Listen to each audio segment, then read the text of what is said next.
Welcome to the special edition of the Q Agenda Behind the Scenes.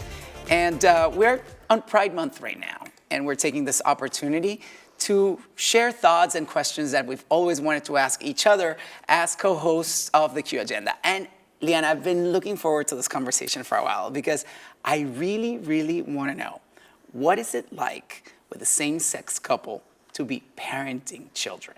Tell me a little bit about how, when you walked into it, what did you have any expectations? What have you discovered? How is it? Yeah, so I always knew that I wanted kids, or that I would have kids. But what I didn't know is how that family unit would end up coming together.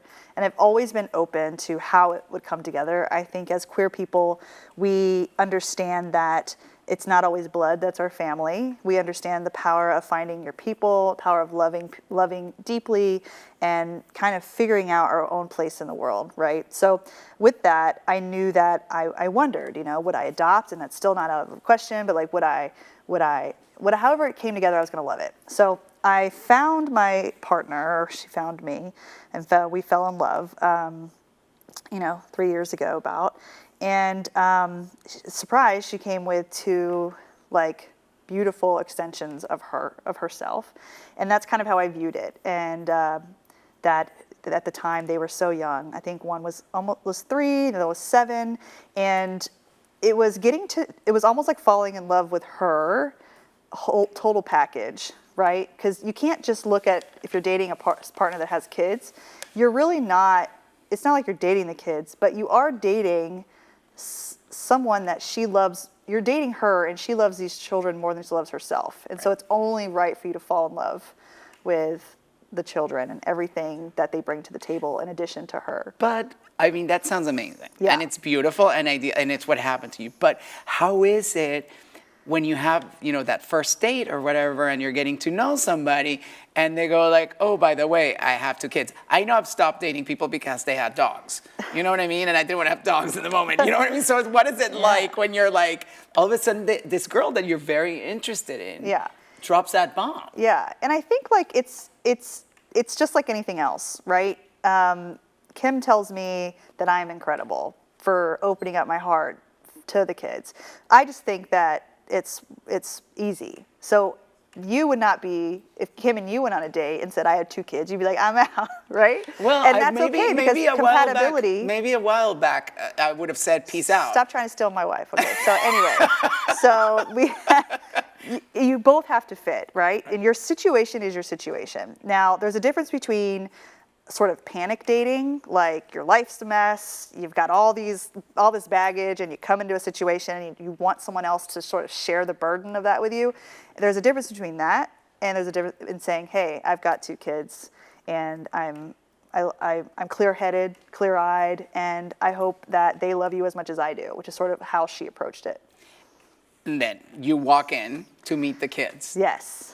So that could go really well, or it could go south really fast. So the first time I met the kids was Pride, actually, and they came over, and we had gone. My friends, who we were going to go to Dyke Day, had bought a huge inflatable rainbow pool at the checkout line at the supermarket. And we were on our way, and something happened where Kim forgot her wallet at the house, so she had the kids that weekend, so she had to come over with the kids. So I sent my friends off to Pride, and the kids and I blew up this pool in my backyard, and I spent Pride with them, and we just had a blast sort of playing in the water together in the backyard, and so that's how we met. So they were just thought I was really cool for buying a impromptu pool and throwing it back there. But that's not immediately. So after that, they were never jealous. It was like, who's this person in my house? Who's this person going out with my mom?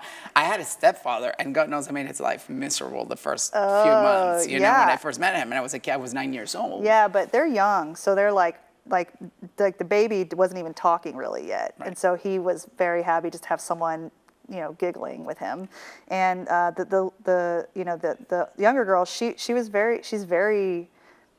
it. She's really smart, and I think that what I come to the table with too matters. I wasn't trying to be territorial of them. Wasn't trying to be territorial over their mom. Just showed up, loving them and trying to be a cool human and communicating that to them. Like the reasons we have rules in the house, I communicate. I say there's 2 reasons we have rules in this house, and one is so you don't kill yourself, and the second one really is so you grow up to be a cool human. So that's what it comes down to for me, and the kids know. And I think that approaching them with this authenticity of nothing but love, we've connected in that way. Are you the enforcer? Absolutely not. I'm like the fun uncle. I don't have to be the enforcer, right? So Kim shares custody with her ex, and she is the enforcer, and he is as well, and that's a whole other conversation about co-parenting through divorce. But I get to be the fun uncle. So I use humor a lot when I parent. They don't stress me out as much because I use humor.